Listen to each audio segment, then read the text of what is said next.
Freelancing looks like easy money until you realize na yung 30K mo na sinasahod doesn't mean 30K in your bank account, diba? Let's talk about the real math no one prepares you for and how to fix it. When I got my first client before, it's actually 25K. And then legit akala ko, wow, I felt rich. Parang this is it. Pero pagdating ng mga ilang buwan, sabi ko, saan napunta na yung mga sinahod kong yun? Kala ko kasi, porket nasa bahay ka, nag-work, ganyan.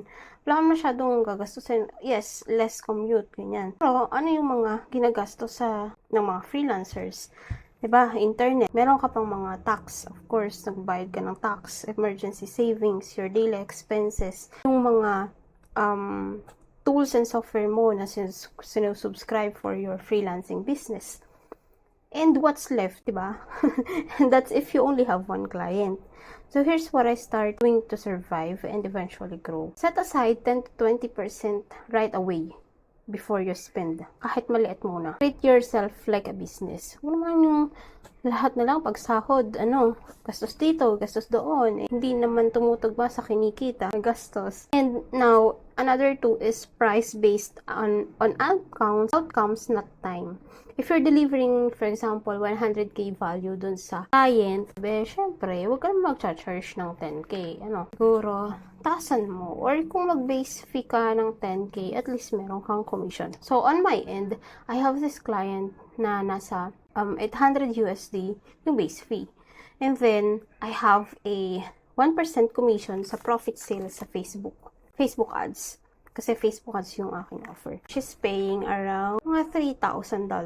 Mga ganun. Now, ngayon, nag-upskill pa ako, nag-add ako ng Google Ads service. So, yung 800 ko, automatically, naging $2,000 per month base fee. Plus a commission. Depende pa dun sa kikitain ng FB ads na minamanage ko or hinahandle ko for their business. Add multiple income stream. Don't rely sa isang client lang. Huwag ka namang pag may isang client, yun na yun. Kung kaya mo. Kaya ako, hindi ako nagpa-full time yung mga 8 to 5 job. Kasi lugi ako doon. So, yun nga, the goal isn't for work, but it's better money for the same energy. Kung meron kang mix of retainers plus small projects, okay lang din yun. So, freelancer math isn't just about budgeting. It's about knowing your worth, yung pagpaplan mo ahead, and getting out of the survival trap. So, the next time you close a 30K client, ask yourself, how much of this is really mine? If this helps, save it for later or send it to your freelancer best friend who keeps wondering why they're broke at the end of every month. So, yun lang.